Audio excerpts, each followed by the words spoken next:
everyone, it's Marky. Today let's talk about this Sunny Health and Fitness Gym Mat. So this is going to be something that you are going to put on your floor and then maybe put a treadmill or elliptical bike or something like that. And it's going to protect your flooring and then also protect your machine from dust and dirt getting in it. It is really, really durable. It's going to prevent like marks in your floor from those heavy machines. Super easy to clean. It is waterproof also. This is made of PVC foam, so it's really, really holds up well. We have used it with a treadmill and also an exercise bike, and it has just done a perfect job of protecting our floors and then preventing dust from getting into like the belt on the treadmill or any moving parts that you have in your gym equipment.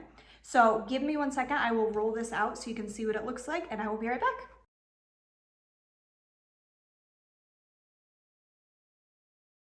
Okay, so now that you have seen what it looks like all rolled out, it's super easy to just roll right back up if you're not using it, super easy to store. I just think that this is great for anybody that has equipment at home that they want to protect their flooring and their machines. So I hope this was helpful. Thank you.